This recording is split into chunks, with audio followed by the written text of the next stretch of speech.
Alexandria Ocasio-Cortez recently informed a budget committee assembly that she combats the elite every single day, just 6 hours after disembarking from a Bombardier Challenger private aircraft costing $15,000 per hour.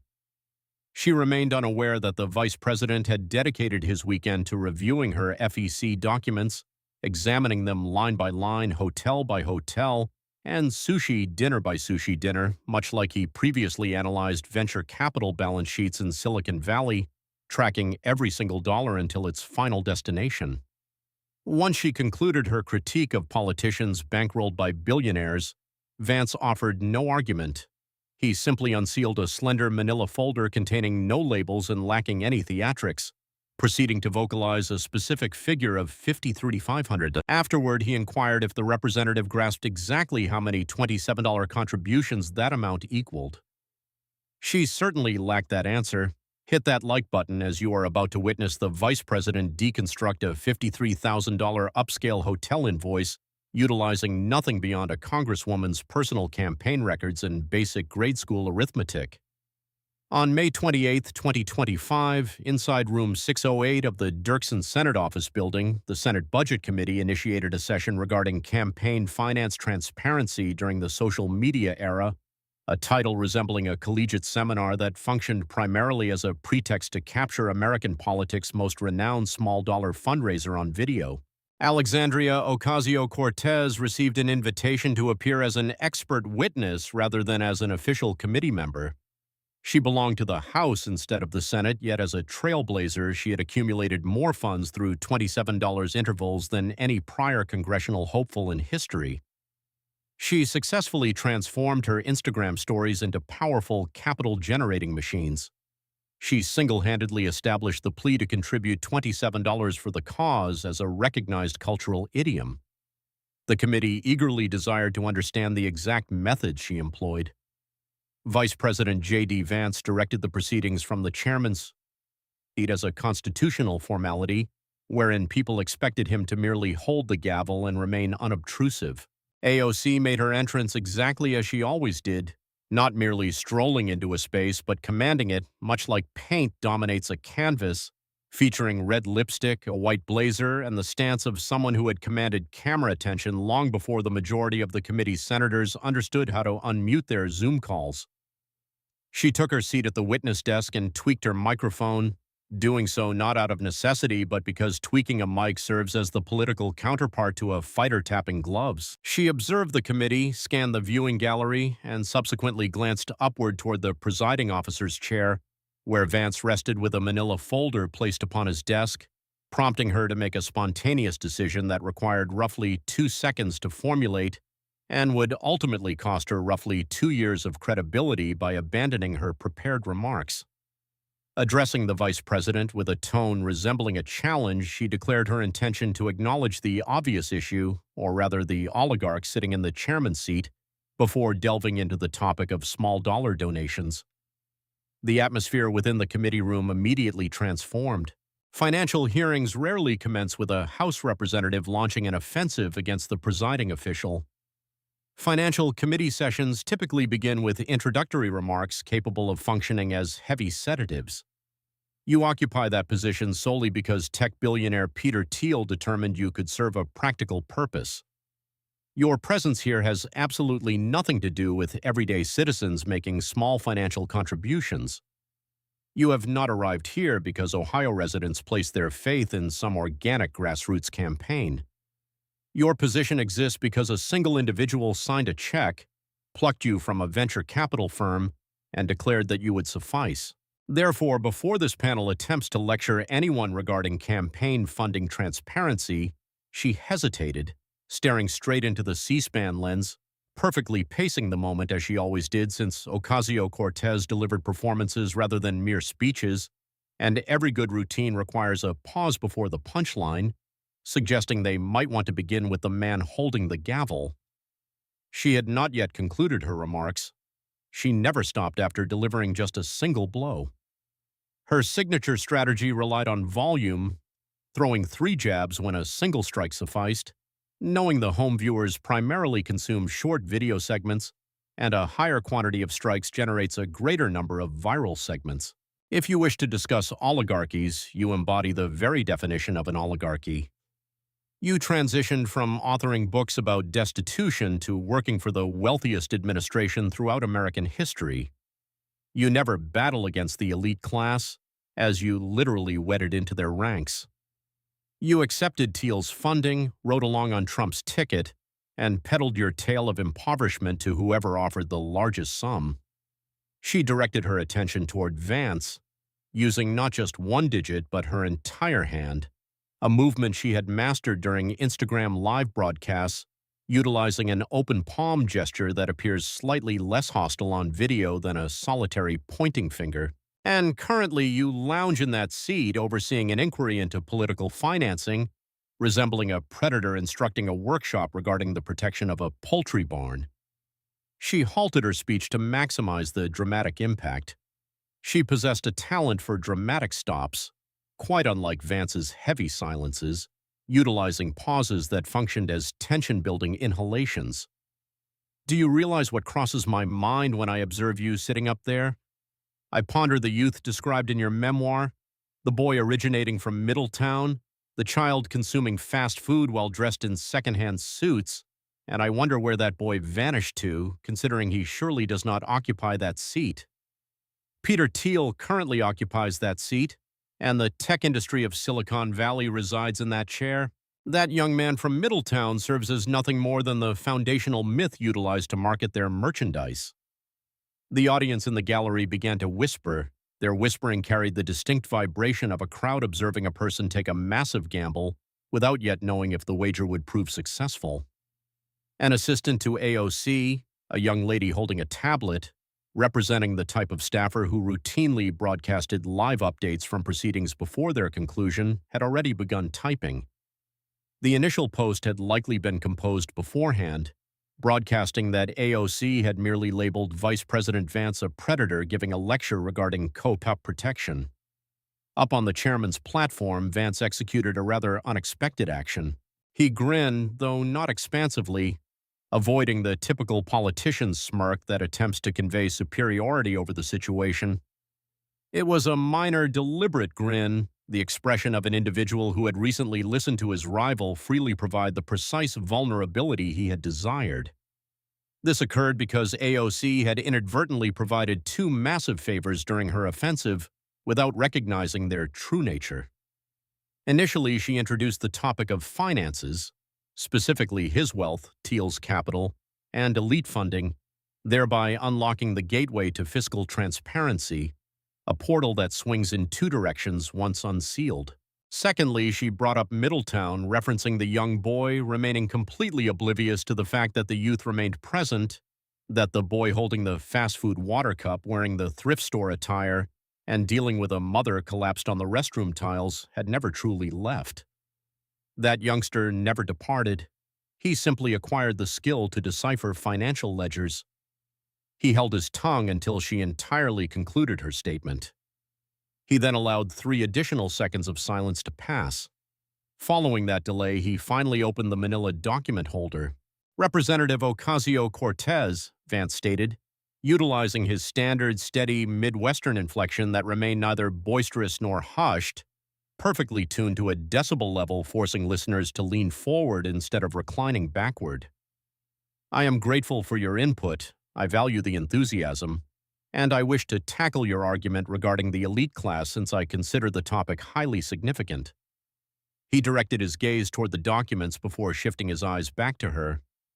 Truthfully, I wish to examine your personal association with the elite class in considerable depth. Particularly, I want to discuss your 2025 campaign trail battling the oligarchy alongside Senator Sanders, encompassing 34 gatherings across 20 states with 300,000 participants. It stands as a highly impressive endeavor and a legitimate political triumph. He flipped to a new page, noting that he merely possessed a few inquiries regarding her transportation methods. Her physical stance remained completely unaltered. She operated as a seasoned expert in these exact scenarios. During that brief window separating an assault from a retaliation, The specific instant where novices stiffen while veterans remain relaxed, she maintained her composure. She had absolutely no idea what contents resided within that file. Your 2025 federal campaign disclosures, which exist as publicly accessible documents, Representative, as I feel certain you recognize, reveal that you and Senator Sanders journeyed to your anti-elite gatherings aboard private aircraft. He recited the information directly from the document. During 2025, Senator Sanders' organization dispersed $550,000 to exclusive aviation firms, including Ventura Air Services, NJet, and Cirrus Aviation. The principal airplane utilized happened to be a Bombardier Challenger, which, based on Ventura's personal webpage, boasts one of the most spacious interiors of any corporate plane currently on the market. He raised his eyes, noting that in April of 2025, Fox News secured pictures showing you and the senator entering that exact plane at Meadows Field Airport out in Bakersfield, California, and disembarking in Sacramento later that night while heading to an anti-elitist demonstration. He placed the paper back onto the desk. Renting a Bombardier Challenger runs roughly $15,000 for every single hour of flight time. You utilize this aircraft to instruct working-class individuals to combat the wealthy. He hesitated, not merely for a theatrical effect, but rather for sharp juxtaposition, as his upcoming statement was the specific trump card he had been reserving. Back in 2023, you stated, and I am citing your verified social media account, Representative, asking genuinely how many exclusive jets corporate executives require, labeling the behavior as gluttonous and intolerable. He lifted his gaze away from the text. Those represent your exact phrases from 2023 regarding corporate heads and exclusive aircraft, calling them gluttonous and intolerable. He rested the document onto the table. A couple of years afterward, you stepped onto the identical model of airplane you previously deemed gluttonous, soaring through the sky to urge citizens to battle the very individuals who utilize such planes. That behavior does not merely qualify as hypocrisy, Representative. Basic hypocrisy involves stating one belief while acting in a contradictory manner. This situation represents something far more calculated. This involves declaring a stance, filming yourself stating it, publishing the clip for 36 million supporters, proceeding to do the complete reverse, and then legally documenting the action as a political expenditure. He allowed the weight of that statement to settle before providing a counterexample, delivering it not as arrogance but as reality, mimicking the manner in which he shared all personal anecdotes, avoiding theatrics in favor of simple truth. Allow me to speak candidly regarding a certain matter. During my 2022 Senate campaign in Ohio, I navigated the state using a leased vehicle, specifically a Chevy Malibu obtained from Enterprise. The automobile featured a gray exterior, a detail I recall vividly since I occupied that sedan for 247 hours spanning a 4-month period. I possess this exact knowledge because the rental agency bills hourly, and I retained all of the invoices. I piloted that sedan from Columbus toward Cleveland, down to Cincinnati, over to Middletown, and completely back, occasionally completing the circuit twice within a single day. I consumed convenience store sandwiches from the driver's seat, specifically the plastic-wrapped varieties that you pray were assembled earlier that morning while secretly suspecting they were prepared the previous day. I previously conducted a radio broadcast while idling inside a Sheetz parking area in Lancaster, Ohio, simply because that establishment offered complimentary internet access and my operation lacked the funds for a portable cellular router. He took a momentary breath. That specific convenience store pavement carried the distinct odor of petroleum mixed with heated sausages. The wireless connection completely failed on 2 separate occasions throughout the broadcast. I sported discount trousers purchased at Target alongside a button-down requiring a steam press, yet I secured the electoral victory. He shifted his focus back toward Ocasio-Cortez. You traveled to combat elitism aboard an aircraft boasting the most expansive interior available in corporate flight. I battled for my congressional position from the asphalt of a fueling station, yet I am somehow labeled as the aristocrat inside this chamber. Her jawline clenched, a minor contraction that was barely noticeable, Yet it remained the sort of flinch easily identified by individuals who had analyzed her behavior for years. That facial tension appeared whenever an assault struck a vulnerable area she had failed to anticipate. She had adequately braced herself for accusations regarding Teal. She had readied her defenses for claims regarding marrying into wealth. She had absolutely no defensive strategy formulated against a rented Chevy Malibu. Such matters fell strictly under the category of operational logistics. She attempted to speak. That was merely the initial stop, Vance declared while flipping his document, not rudely cutting her off, but instead advancing forward like a river current, devoid of anger or aggression, flowing with pure inevitability. Let us now examine your choice of lodging. Your campaign finance records for 2025 reveal an expenditure of $53,500 dedicated exclusively to hotel accommodations. He recited the figure in the exact manner an auditor recites data, keeping his tone flat, highly accurate, and bordering on utter boredom. That displayed lack of enthusiasm served as his primary weapon. Statistics presented with high emotion frequently resonate like hostile allegations. Statistics presented with pure apathy resonate strictly as undeniable truths. I intend to list several of these lodging establishments, not the entire list since that would consume our entire afternoon, but an adequate amount to demonstrate a clear trend. He traced his index finger downward across the printed sheet.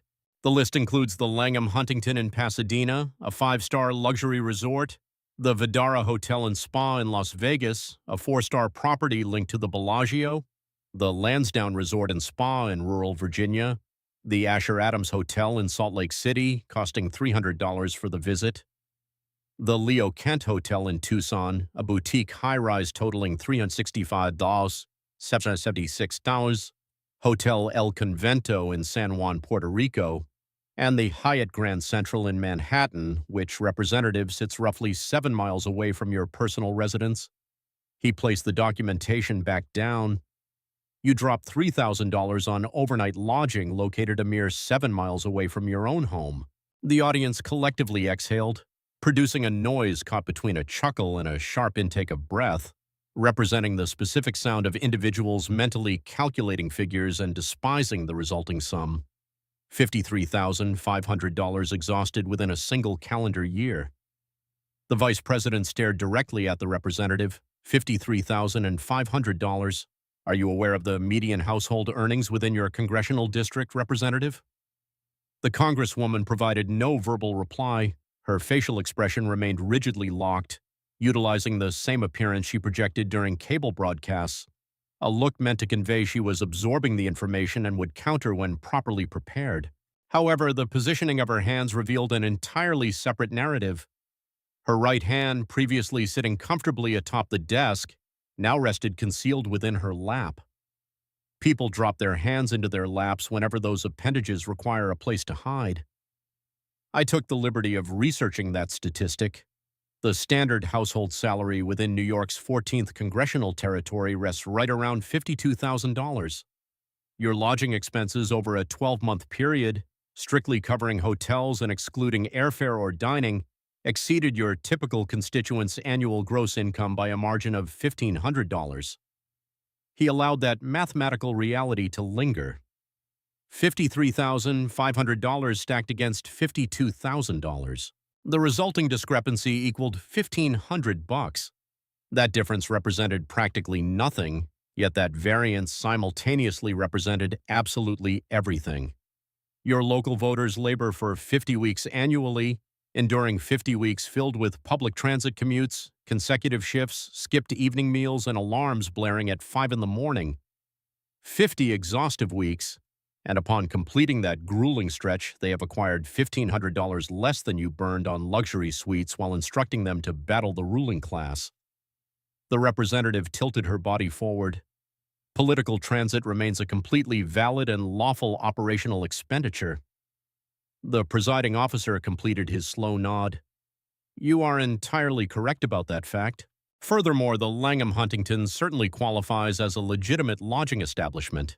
It simultaneously functions as a five-star retreat, boasting an authentic Japanese garden and wellness treatments priced higher than the daily earnings of a Bronx medical caretaker.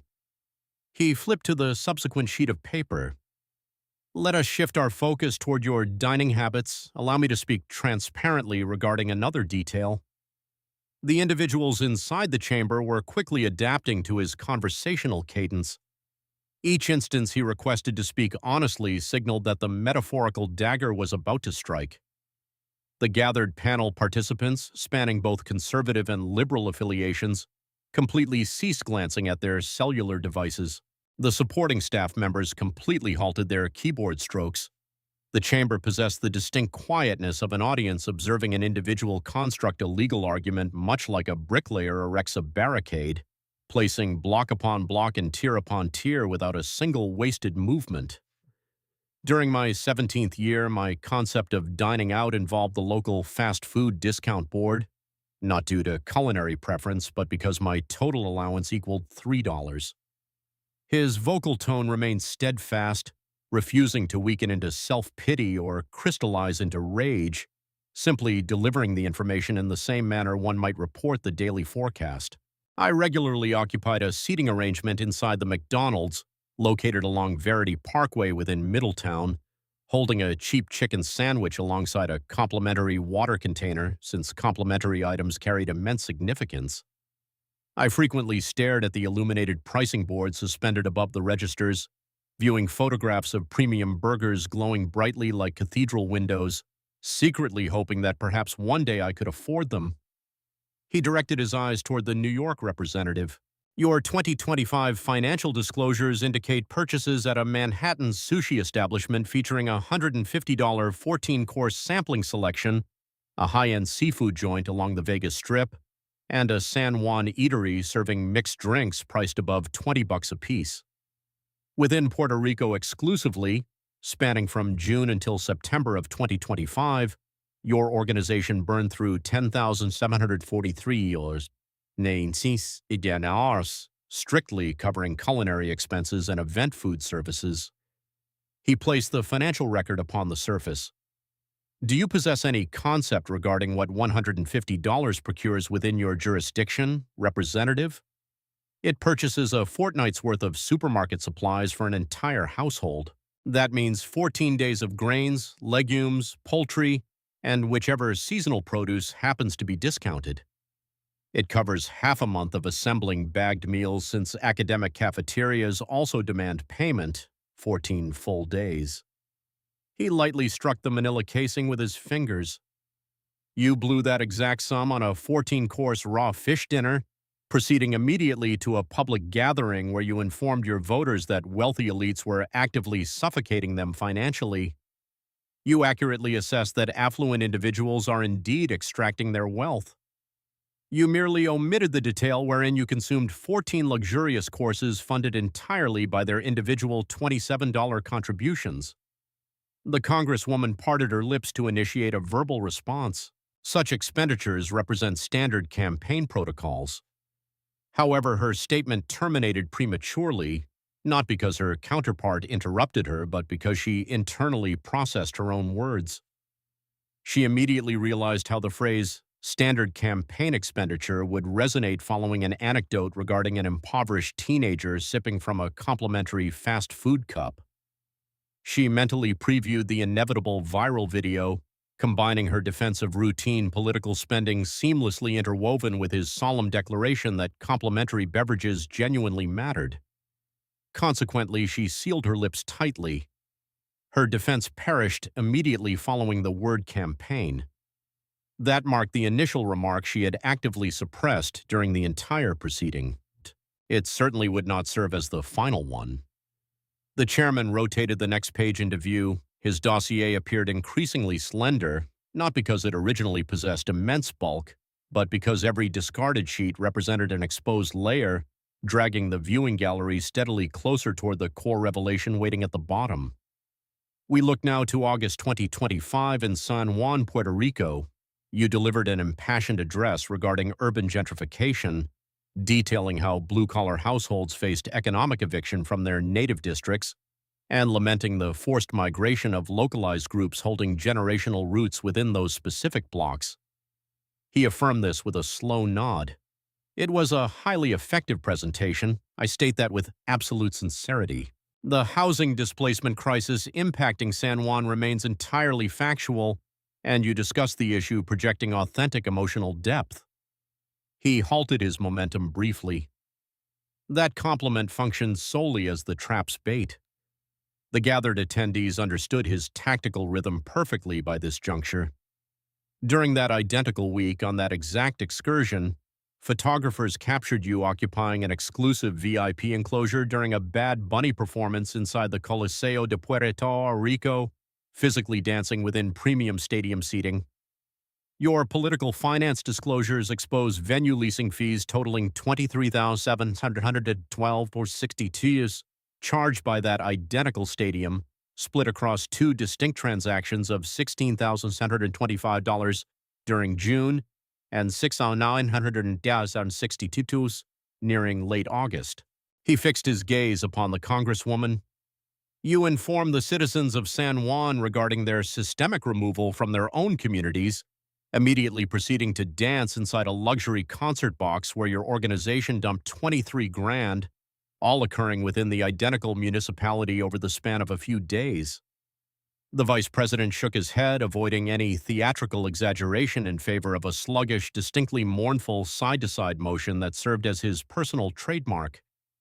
It conveyed the body language of an individual devoid of fury over such duplicity, appearing instead bewildered by the contradiction, resembling an architect thoroughly perplexed by a structurally sound overpass randomly crumbling. Furthermore, your political machine wired an additional $9,040 directly to the Hotel Palacio Provincial situated within San Juan. Your aggregate expenditures across Puerto Rico throughout that single fiscal quarter, representing merely 3 months, reached roughly $50,000. 50 grand exhausted within a territory where you explicitly warned residents that wealthy tycoons were actively seizing their personal dwellings. He broke his speech, briefly examined his palms, and subsequently returned his visual focus onto his opponent.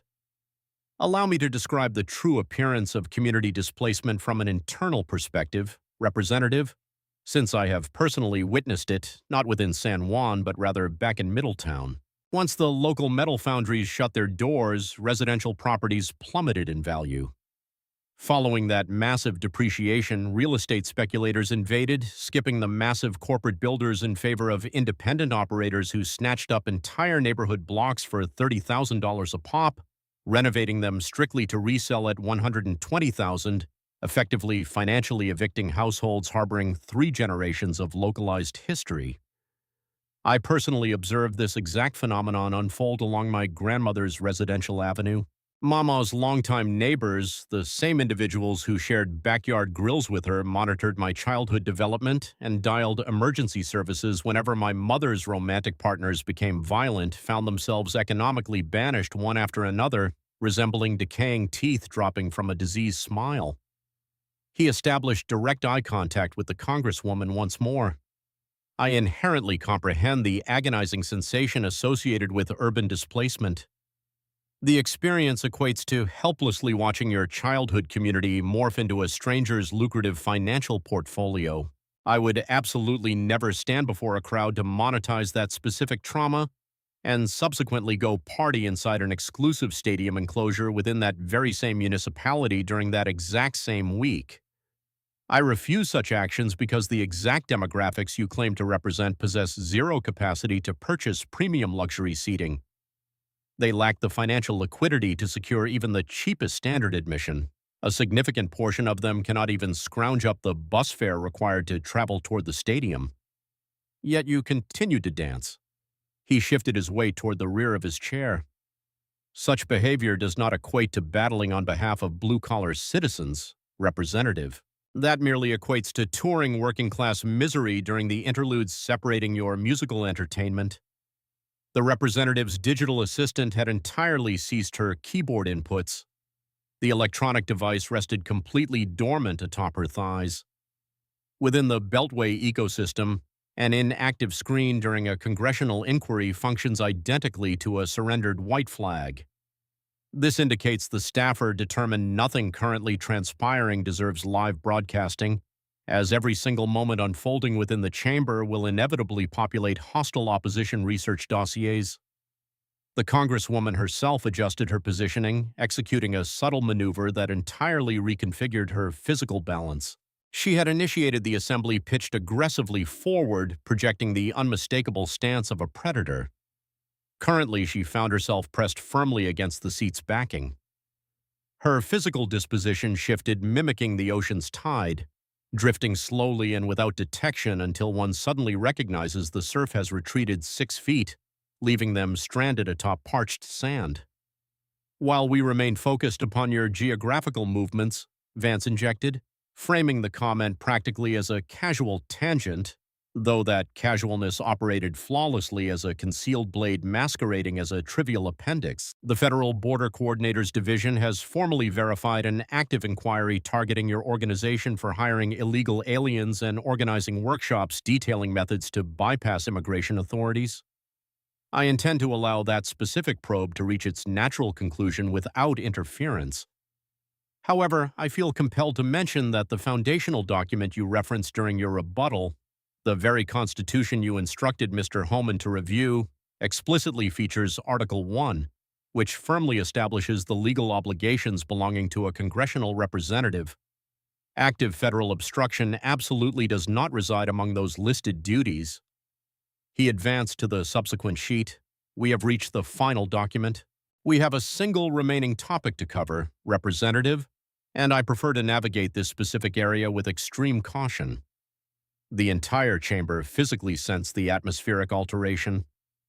The change did not originate from the vice president's vocal cords, as his pitch remained flawlessly static over the past 20 minutes. The transition occurred purely within the ambient environment. This transition manifested as the collective sensation of an audience recognizing the impending arrival of the final dramatic act. During March of 2026, the National Legal and Policy Center submitted a formal grievance alleging your organization disbursed $18,225 toward an individual named Dr. Brian W. Boyle. He articulated the physician's title with deliberate care and deep respect, mirroring the vocal pattern individuals use prior to addressing highly delicate matters. The transactions occurred across 3 installments: $11,550 on March 10th, $2,800 on May 15th, and $4,375 on October 1st, totaling $18,725. Each distinct financial transfer appeared upon your federal disclosures strictly categorized as executive coaching and professional consulting. He elevated his line of sight. Dr. Boyle operates professionally as an interventional psychiatrist. Clinical journals specifically characterize him as a premier specialist regarding ketamine-facilitated therapeutic treatments. According to his personal webpage, his career portfolios, and every accessible public registry, he absolutely does not market leadership development or advisory services toward political operations. The chairman deposited the paper onto his desk. At this exact moment, his vocal resonance shifted for the very first time. It did not amplify or grow abrasive, but rather became distinctly and purposefully gentler, mimicking the muted tone people adopt before delivering information capable of inflicting profound injury if navigated clumsily. "I desire absolute clarity regarding this upcoming point. I categorically refuse to weaponize the topic of psychological wellness. Every individual, including every single person occupying this chamber and residing across this nation, inherently deserves unhindered access to psychological assistance. My own mother desperately required such care, though she frequently failed to receive it. Countless American citizens desperately need these treatments, yet completely lack the financial means to procure them. Psychological stability never functions as a comedic punchline. It never serves as a permissible weapon. I absolutely refuse to deploy it in such a malicious capacity." He halted his speech, allowing his defensive perimeter to establish itself so the gallery understood his absolute sincerity. "Our primary concern does not involve Dr. Boyle. Our contention has absolutely nothing to do with medical therapy. The genuine problem centers strictly upon the specific line item within your financial disclosure claiming executive training and advisory services. If these disbursements funded individual psychiatric sessions, precisely as the formal grievance contends, they unequivocally classify as private expenditures. Private expenditures strictly cannot be legally satisfied utilizing political donations. Furthermore, documenting them as consultancy fees when they served a completely divergent purpose does not constitute a minor administrative blunder. It represents deliberate falsification upon a federal ledger. He locked eyes with the representative. Your financial backers, those specific $27 contributors serving as the bedrock of your entire political persona, provided their capital so you could advocate on their behalf not to finance personal treatments hidden behind fraudulent accounting descriptions. They sacrificed those $27 because they genuinely trusted that currency would directly fund the ideological battle. Did it actually do so? The Congresswoman unsealed her lips. Those specific disbursements funded legitimate campaign? The statement instantly evaporated. She consciously perceived the words failing. The entire chamber witnessed the sentence collapse, primarily because legitimate campaign consulting represented the precise terminology plastered across the disputed document, and the active federal grievance specifically challenged that exact wording as intentionally deceptive. Parroting a phrase currently facing federal scrutiny for potential fraud rarely resonates as an adequate defense. Instead, it registers as arrogant stubbornness. She launched a secondary attempt. Dr. Boyle rendered professional services that defense flatlined immediately. Completing that thought required either validating the treatments as psychiatric in nature, thereby confirming the financial document contained fraudulent data, or insisting the services involved political consulting, an assertion utterly contradicted by the physician's own public credentials. She initiated a third desperate effort.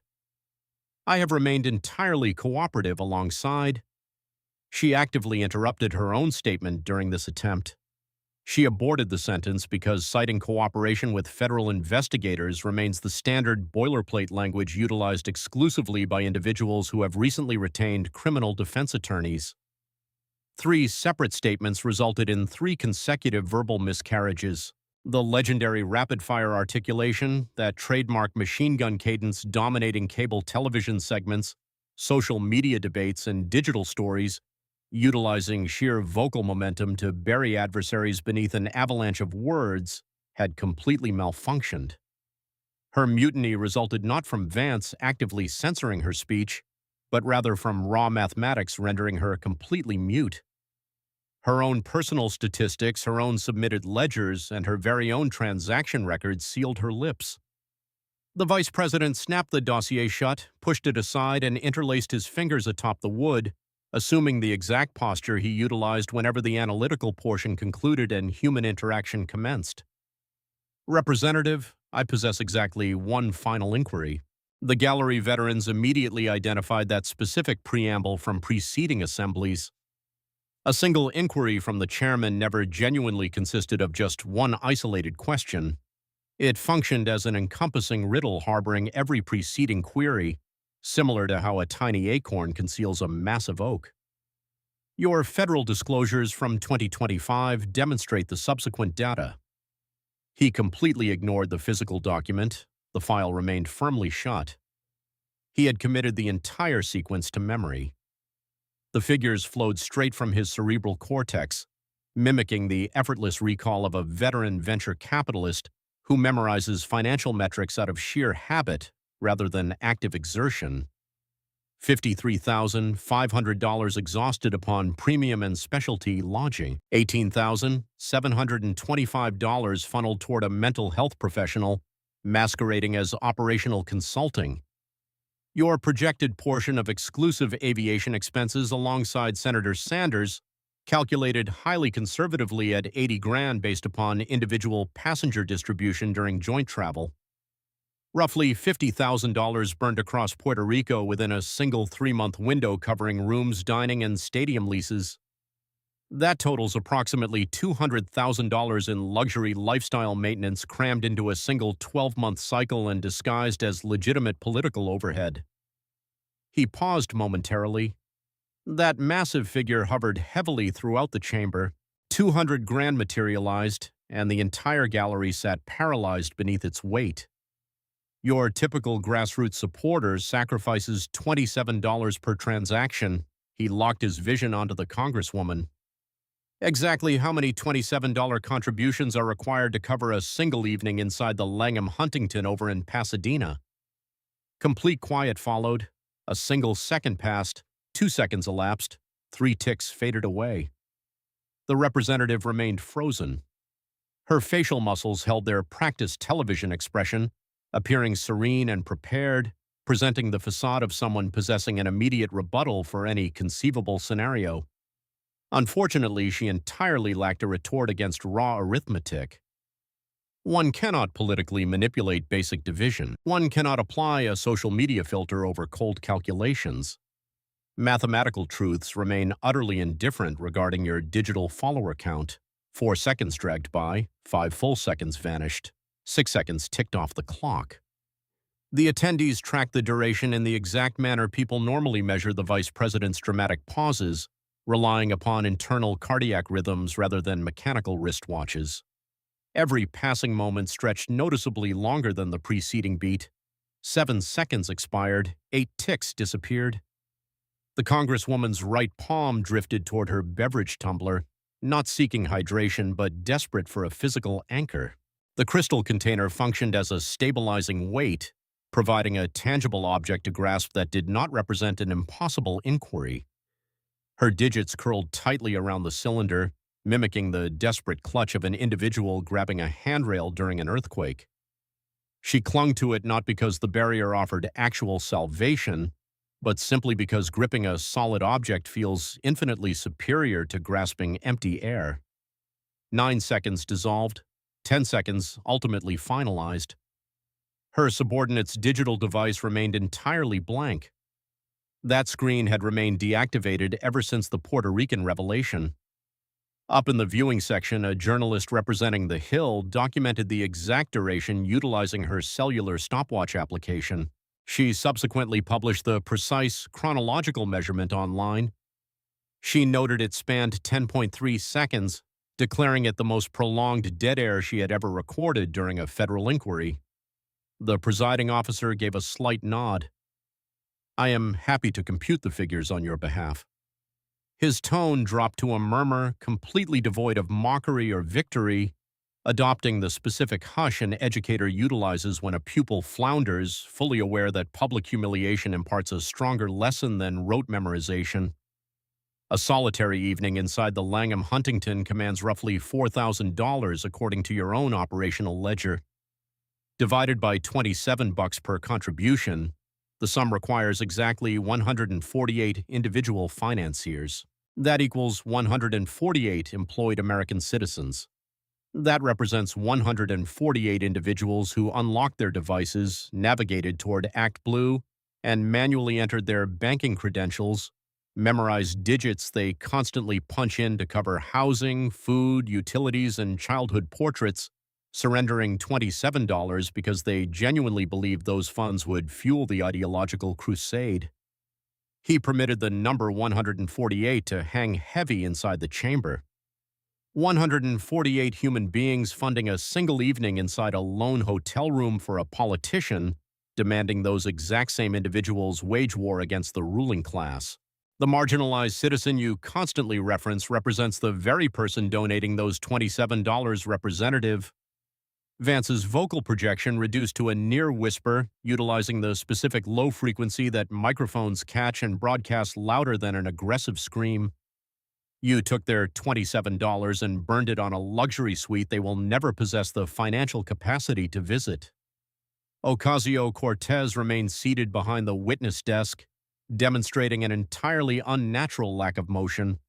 She inherently operated as a highly kinetic individual, relying heavily upon constant movement, physical gestures, rapid-fire dialogue, social media clips, sharp rebuttals, and viral confrontations.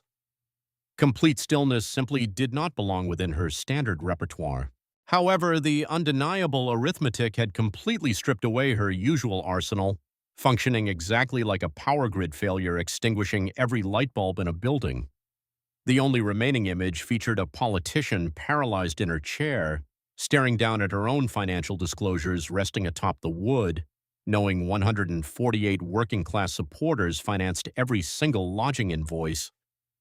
Vance rose from his seat and adjusted his necktie, performing the gesture not because the fabric required straightening, but because standing up and tugging a collar signify the universal body language of a man concluding his business.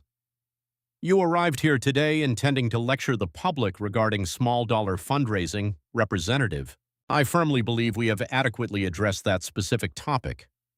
He scanned the gathered committee members, shifted his focus back to Ocasio-Cortez, and finally locked eyes with the viewing gallery. The citizens sacrificing their $27 inherently deserve to understand exactly where their currency traveled. Fortunately, they now possess that exact knowledge, recognizing it funded 5-star resorts, 14-course raw fish dinners, premium stadium enclosures, exclusive aviation, and a mental health professional fraudulently categorized as an operational consultant. He retrieved the remarkably slender manila folder, signaling the absolute end of his presentation. I personally navigated a leased gray Chevy Malibu from Enterprise, costing $247 weekly, surviving on convenience store sandwiches while relying upon complimentary Sheets internet, and I successfully captured a federal Senate position. He directed his vision toward the New York representative for one final moment. You incinerated $200,000 of other people's hard-earned cash pretending to battle the elite class from deep within the luxurious bowels of that very oligarchy, and you subsequently forfeited the only currency that genuinely carries weight. He offered one last calculated pause before delivering the final blow. You entirely, completely obliterated their fundamental trust. He collapsed back into his leather chair and formally placed the investigative hearing into a temporary recess. The wooden mallet struck the sounding block a single time, producing a crisp, piercing, and definitive crack that reverberated endlessly throughout room 608.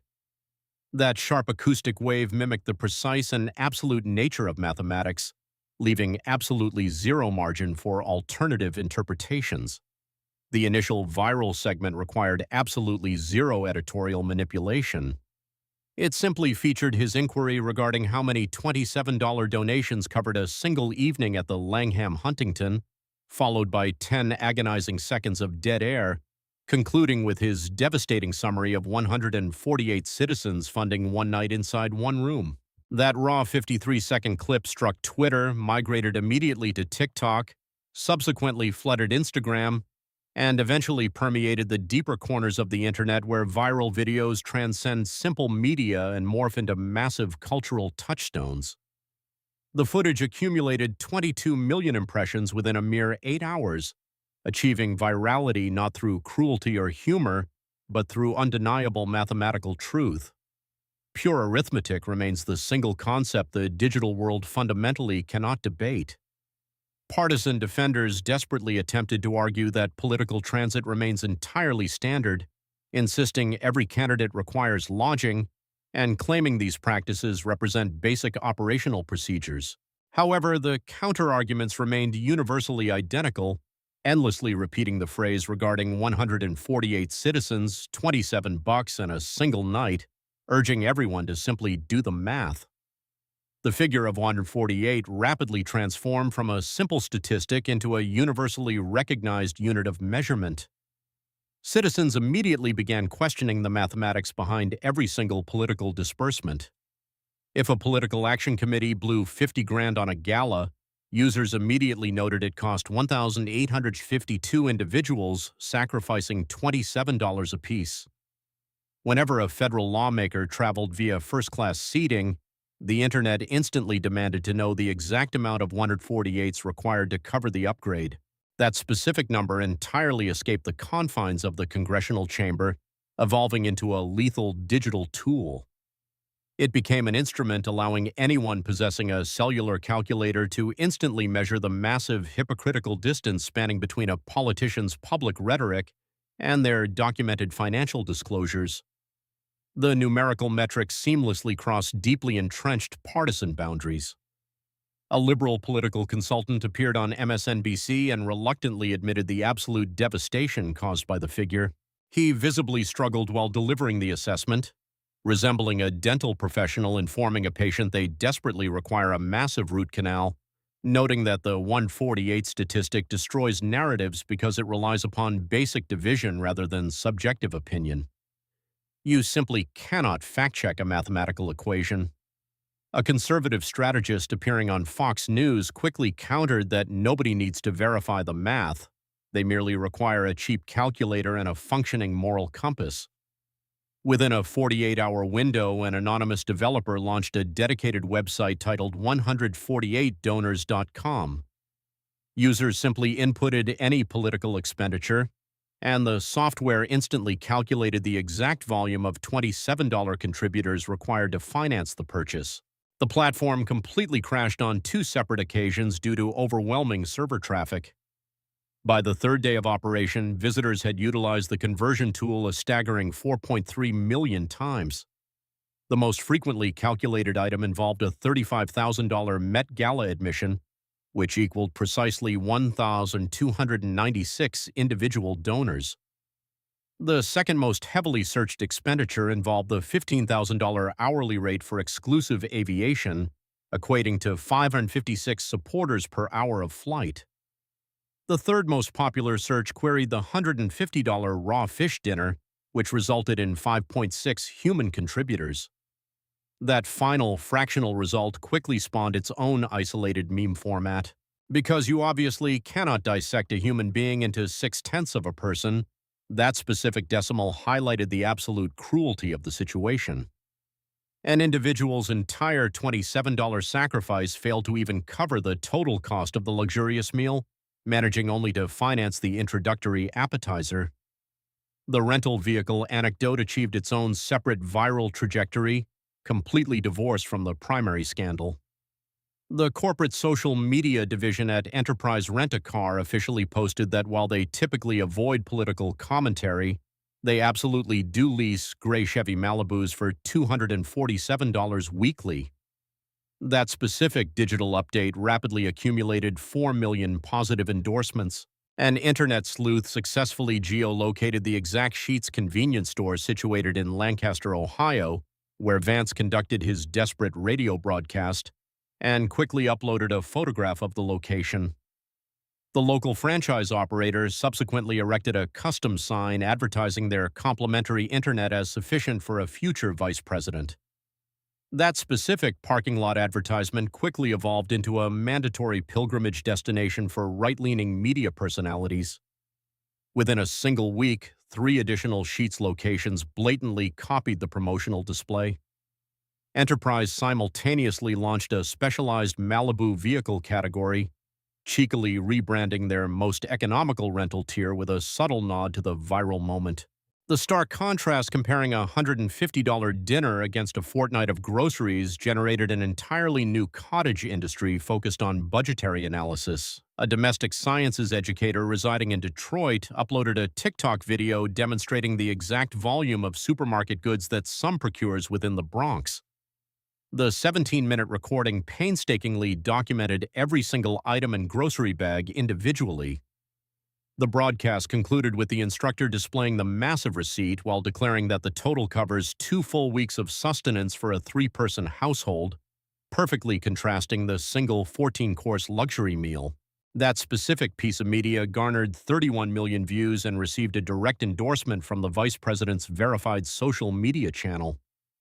Legal ramifications quickly materialized shortly thereafter. The Federal Election Commission rapidly expedited their review concerning the physician's disputed compensation. The Congresswoman's political organization immediately retained specialized external legal representation, entirely distinct from their standard corporate counsel. Within the Beltway ecosystem, securing outside legal defense equates to a medical patient seeking a secondary diagnosis after their primary physician gravely requests a serious conversation. The Congressional Ethics Board, which had previously terminated its inquiry regarding the Met Gala incident back in July of 2025, following her payment of a minor restitution fee, formally announced a preliminary probe examining these newly discovered spending habits. It remained merely a preliminary review rather than an official investigation. However, inside the Capitol, a preliminary assessment universally represents the initial descending footstep upon a staircase leading exclusively downward. The anti-elitist tour expenditures officially transitioned into the primary target of a Government Accountability Office inquiry. Two conservative senators, alongside one notable independent lawmaker, formally submitted the request demanding an exhaustive audit covering all political transit costs exceeding double the standard federal daily allowance. The official legal documentation specifically highlighted Ocasio-Cortez's financial disclosures by name. Her 2028 presidential campaign polling metrics, which previously positioned her among the top 3 contenders securing the Liberal nomination during early 2025, plummeted 9 complete points following the initial post-hearing statistical survey. The massive drop resulted not from the scandal itself, but strictly from the undeniable mathematics. A left-leaning political strategist confidentially informed Politico that a candidate cannot possibly campaign as the champion of the working class when their financial ledgers resemble a premium travel influencer's itinerary. A secondary consultant, insisting upon strict anonymity, provided a significantly blunter assessment. They noted that the $27 contributor previously functioned as her ultimate political superpower. Vance successfully inverted that exact superpower directly into her lethal kryptonite. Whenever she publicly requests another $27 moving forward, the entire electorate will instantaneously visualize the number 148. That inescapable numeric anchor will drag closely behind her straight through the 2028 election cycle. The entire anti-oligarchy brand, which she and Sanders masterfully constructed into a massive cultural phenomenon featuring apparel, digital broadcasts, and a national stadium tour, turned completely radioactive overnight. The collapse occurred not because the public gatherings lost their populist appeal. It happened because the hidden logistical reality operating behind the curtains suddenly became highly visible. Once exposed, the exclusive aviation 5-star accommodations and premium raw fish dinners perfectly mirrored the exact elite ruling class the tour ostensibly sought to destroy. 3 days following the disastrous Congressional Assembly, Ocasio-Cortez uploaded a new update to her Instagram story. She avoided offering any direct verbal response or defensive rebuttal. Instead, she published an image showing herself actively distributing meals at a community church pantry located within the Bronx. She attached a simple caption declaring that community service remains the genuine work, exactly as it always has been. The post successfully generated 2 million positive interactions. However, the upload simultaneously attracted 340,000 critical written replies. The most popular response, heavily endorsed with 89,000 likes, simply questioned exactly how many $27 donations financed the private flight required to secure that specific photo opportunity. Consequently, she completely ceased all digital posting for 6 consecutive days. For a prominent figure who originally constructed her entire political empire relying upon daily social media engagement, and who successfully weaponized digital stories into formidable partisan instruments, a 6-day absence registered as a catastrophic seismic event.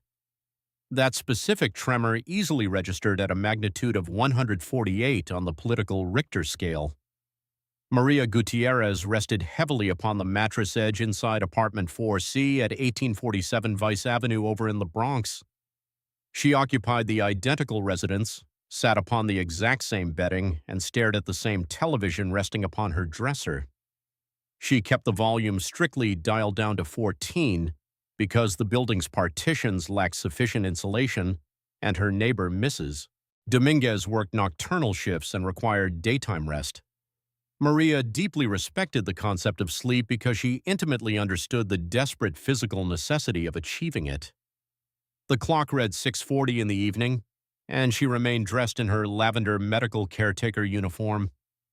She had purchased those specific garments at a specialized retailer located on Westchester Avenue for $22.99 apiece. She bought them in a bundle of 3 for $60 because purchasing them simultaneously conserved $8.97. That saved $8.97 perfectly covered the combined cost of a gallon of dairy and a loaf of sliced bread. You absolutely do not squander nearly $9 when your annual salary caps out at $38,000. The viral congressional footage continuously looped upon her cellular screen. She had already consumed the broadcast 3 separate times. She currently observed it for a 4th consecutive viewing because that specific number relentlessly ricocheted around her skull like a rubber sphere trapped inside a tiny closet. 148. Maria actively contributed $27 toward the representative's political war chest on a monthly recurring basis. She initially established the automated transfer back in January of 2024 after watching a digital video addressing skyrocketing housing expenses within their borough. The clip highlighted surging lease agreements, negligent property owners refusing to repair heating systems, and entire households cramming into single-bedroom units strictly out of financial desperation. Maria had viewed that specific broadcast while sitting upon this exact mattress, wearing these exact medical scrubs, and genuinely believed the politician intimately understood their collective struggle. She selected the $27 tier simply because that represented the standard communal amount. It operated as the official benchmark, the recognized numerical symbol of the movement, and the ultimate financial identifier proving they stood united together. Furthermore, $27 exactly matched the specific sum Maria had recently withheld from her monthly budget to decline her daughter's academic portrait. It covered Isabella's 5th-grade memory package, specifically the bundle containing the wallet-sized photographs the child's grandparents desperately desired. Maria gently suggested they might purchase them the following year. Isabella politely agreed in the specific heartbreaking manner children accept disappointment, fully comprehending the denial but loving their parent far too deeply to argue the point. $27 represented the exact identical amount down to the final penny. 148 versions of herself completely mirrored the vice president's stark calculation. That meant 148 different Maria Gutierrezes existed. It required 148 separate women wearing lavender medical scrubs, earning barely 38 grand annually, denying their children's school portraits, and purchasing uniforms in bulk just to save $9. All of that collective sacrifice strictly funded a single evening at a luxurious accommodation she had never previously heard of, located within a municipality she had never visited. Maria unlocked her digital device, navigated directly into the ActBlue application, and located her recurring $27 monthly transfer directed toward Alexandria Ocasio-Cortez for Congress. She stared blankly at the digital receipt for 10 full seconds. It mirrored the exact identical 10-second silence Vance had weaponized against the politician. She firmly pressed the cancellation button. The software immediately prompted her to confirm her absolute certainty regarding the termination. Maria remained deeply uncertain regarding numerous aspects of her existence, harboring doubts concerning her lease renewals, the reliability of her radiator, and the quality of Isabella's educational facility. She doubted practically everything, except for the absolute certainty that she cherished her daughter, labored exhaustively, and firmly recognized the true value of $27. Maria felt entirely confident regarding this particular decision. She spoke aloud to the vacant room, projecting her voice toward the uninsulated drywall and the slumbering neighbor resting beyond it. If this woman genuinely desires to battle the ruling class, she can begin by resting her head at a standard Holiday Inn. She force-closed the software, deposited her mobile device onto the bedside table, and transitioned toward the kitchen to commence meal preparation. She began cooking the identical dinner of rice, legumes, and poultry she prepared every Sunday to portion out for the upcoming week. It represented the standard culinary routine of a mother who intimately recognized the exact purchasing power of $27. That specific sum represented the literal dividing line separating a cherished childhood photograph from a meaningless political contribution. She had unfortunately selected the political donation. That exact contribution successfully purchased precisely 1/148th of a premium resort suite she would never physically inhabit. During the subsequent month, that identical $27 would finally purchase Isabella's academic portrait. Ronnie Castillo occupied the driver's seat of his Honda Civic, idling just outside Terminal B at LaGuardia Airport, patiently awaiting his next digital dispatch. The dashboard clock glowed brightly, displaying 9:17 in the evening. He had been continuously navigating the street since 11 that morning, logging 10 grueling hours behind the wheel. His lumbar region radiated immense pain. The Honda's left side seat padding featured a massive depression worn entirely through the fabric, the direct result of supporting his body weight across 63,000 miles of commercial transit. He perpetually intended to acquire an orthopedic support cushion. However, ergonomic pillows commanded a $30 price tag, and $30 equaled 2 solid hours of driving after deducting operational overhead. 2 hours of street navigation represented 2 hours he could otherwise dedicate to desperately needed slumber. Therefore, the ergonomic pillow permanently remained stranded upon his digital Amazon wish list, serving as a graveyard for unaffordable desires. His primary cellular device leaned precariously against the dashboard display. It utilized a cheap suction cup mount he acquired for $7 at a fueling station. It represented the specific inferior model that lost vacuum pressure every third day, forcing him to manually reattach the plastic continually. He tolerated the inconvenience because a $7 mount requiring constant maintenance ultimately beats a $25 rig that operates flawlessly. His secondary device operating the Lyft network consisted of a heavily fractured iPhone 8 he secured from a street vendor in Jackson Heights for $60. It rested inside the central cup holder, angled perfectly so he could simultaneously monitor both illuminated screens. Operating dual devices across 2 competing applications ensured whoever dispatched a passenger first secured his driving services. The viral Vance clip currently played across the Uber phone, specifically highlighting the massive hotel expenditures. Ronnie was a 26-year-old native of Queens, born to a blue-collar automotive mechanic. His father turned wrenches at a garage located on Northern Boulevard until his spine completely failed him back in 2019. His mother earned $31 grand annually serving meals to random children inside an academic cafeteria before returning to their apartment to feed her own offspring. Ronnie originally intended to enroll at the local community college immediately following his high school graduation. Unfortunately, his father's physical collapse required surgical intervention that their medical insurance refused to fully subsidize.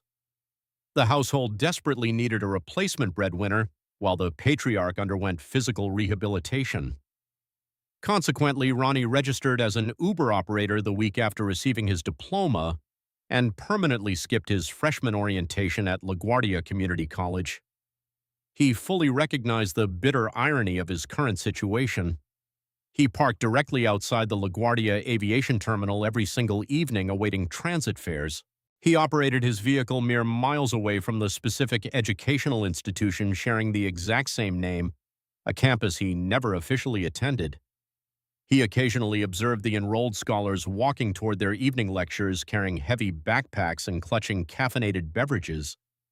He frequently caught himself thinking that he belonged among their ranks. However, engaging in such wistful thoughts consumed valuable time. Time translated directly into passenger fares, and completed fares equaled essential capital. Capital remained the singular force separating idle daydreams from physical reality. He generated roughly $38,000 annually prior to deducting his operational expenses. After calculating petroleum costs, commercial insurance premiums, vehicular finance installments, routine mechanical maintenance, and the massive self-employment tax burden. The government springs upon independent contractors every April. His genuine hourly wage hovered around $14. On particularly brutal days featuring punctured tires or randomly canceled surge pricing, his rate plummeted to $12. He had meticulously calculated his true earnings once while idling in this exact parking spot during a completely stagnant hour at 3 in the morning realizing he occasionally netted a miserable $9 an hour. Earning $9 hourly fell significantly below the legal minimum wage threshold. He effectively operated an independent transportation business, utilizing dual smartphones and cross-platform applications, grinding out 63,000 miles while failing to clear the basic minimum wage floor. Ironically, Ocasio-Cortez continuously demanded that exact wage floor elevate to $22. Ronnie had never personally slept inside a hotel room. He never secured lodging for a single leisurely vacation. He fundamentally could not afford to take recreational time off. He never even rented a room when his sisters celebrated her matrimony over in New Jersey the previous October. He instead drove his sedan all the way back home at 2 in the morning because the local Holiday Inn demanded $139 for an overnight stay. $139 equaled 3 full days of grocery provisions for his household. He had navigated the darkened New Jersey Turnpike with severely fatigued eyes and an aching spine simply because he could not justify purchasing a temporary bed when his vehicle featured a reclining driver's seat. The reclining seat provided an entirely complimentary, albeit agonizing, sleeping arrangement. He never purchased lodging for a birthday celebration, a New Year's Eve party, or any other significant milestone event. The absolute closest he ever came to experiencing hotel hospitality involved passing out inside his Honda Civic at the LaGuardia Cellular waiting lot during a brutal double shift. He reclined the seat back as far as the mechanical hinges allowed, which proved entirely insufficient since compact sedans lack the architecture to support proper slumber. Furthermore, 26-year-old men possessing genetically defective spines inherited from their fathers struggle immensely with vehicular sleeping arrangements. $53,500 burned entirely upon luxury accommodations. Ronnie processed the mathematics using the identical rapid-fire methodology he applied to all calculations. He estimated the figures quickly and roughly, demonstrating the mental agility of a man forced to compute gratuities, fuel consumption, and toll fees in his head 60 times a day. Dividing $53,000 by his $38,000 gross annual income equaled roughly 1.4 years of his entire existence.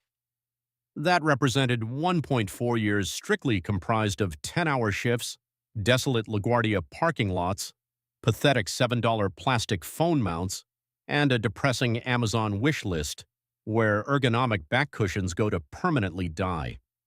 He had surrendered a $27 contribution exactly one time. Back in January of 2024, the Congresswoman uploaded a digital video addressing skyrocketing rental rates across the borough of Queens. She perfectly described the suffocating lease agreements, the predatory property owners, and the unrelenting economic pressure crushing the working class. Ronnie had consumed that specific broadcast while idling inside the LaGuardia waiting lot between passenger fares, genuinely believing she truly comprehended their struggle. He had launched the ActBlue application and manually typed his debit card credentials. He possessed the numerical sequence entirely memorized, just as the vice president noted, because working-class citizens constantly enter those exact digits to satisfy housing, electrical, telecommunication, and automotive insurance bills. You simply do not forget numbers you are forced to type that frequently. He donated $27 as a solitary, isolated transaction. He never activated the recurring contribution feature simply because he fundamentally lacked the excess capital to sustain it. 148 versions of myself, Ronnie muttered directly toward his illuminated dashboard. That requires 148 exhausted drivers idling inside their sedans at LaGuardia just to finance a single evening inside a premium luxury suite. A notification suddenly chimed, signaling a passenger requiring transit from LaGuardia into Midtown Manhattan. He accepted the digital contract and immediately engaged the transmission. The navigation route guided him directly down the Grand Central Parkway, navigating past the massive interchange and the towering illuminated billboards. One specific advertisement towering on the left side featured a severely weathered promotional banner remaining from the politician's previous electoral campaign. A full calendar year of relentless solar radiation and torrential rainfall had heavily faded the vibrant pigments, though the core message remained entirely legible. It displayed a massive portrait of the representative flashing her signature smile, accompanied by a bold slogan claiming she fought exclusively for the people. Ronnie stared at the towering advertisement, refocused his vision upon the asphalt, and glanced at the projected financial estimate glowing upon his screen. The total fare equaled $34 before the corporate network extracted their massive percentage. That deduction left roughly $22 deposited into his personal account. After deducting the necessary fuel consumption required for the journey, his genuine profit hovered around $14. That sum proved nearly sufficient to finally purchase his desperately needed orthopedic cushion, yet it still fell tragically short. He depressed the accelerator and drove directly past the fading billboard. She boldly labeled her opponent an elite oligarch. He retaliated by publicly dissecting her massive luxury lodging invoices. She constantly insisted she battled relentlessly on behalf of the working class. He effectively countered by asking precisely how many working-class individuals were required to finance a single evening inside the Langham Huntington Resort. She utilized exclusive private aviation to instruct the masses to combat the elite ruling class. He navigated a leased gray Chevy Malibu to successfully secure a federal Senate victory. She comfortably consumed a 14-course premium raw fish dinner. He survived by consuming cheap chicken sandwiches alongside complimentary water specifically because the water lacked a price tag. May the Lord bless Maria Gutierrez, who actively canceled a $27 recurring political donation so her young daughter could finally secure a proper academic portrait. May the Lord bless Ronnie Castillo, who has never possessed the luxury of renting a hotel room, yet drives past a billboard claiming to fight for the people every single night while heading toward an airport parking lot. Furthermore, may the Lord bless every single $27 contributor who unlocked their cellular device, manually entered their banking credentials, and genuinely trusted their hard-earned capital would fund an ideological crusade. They placed their faith in a total falsehood, as their money strictly funded the Langham Huntington. The disclosures exposed 53 grand dropped on premium resorts, 18 grand wired to a psychiatric professional masquerading as a political consultant, 23 grand dumped into stadium VIP enclosures, $150 raw fish dinners, and over $500,000 burned on exclusive aviation. It required 148 individuals. That represents 148 Maria Gutierrez's and 148 Ronnie Castillo's. It demands 148 heavily burdened American citizens who labor through consecutive shifts, sacrifice childhood portraits, and slumber inside their vehicles to successfully finance every single premium lodging invoice. The marginalized citizen actively serves as the primary $27 financier. She completely exhausted their desperately needed capital strictly to inhabit a luxury resort they fundamentally cannot afford to visit. 148 individuals finance a single evening. Simply perform the mathematics yourself.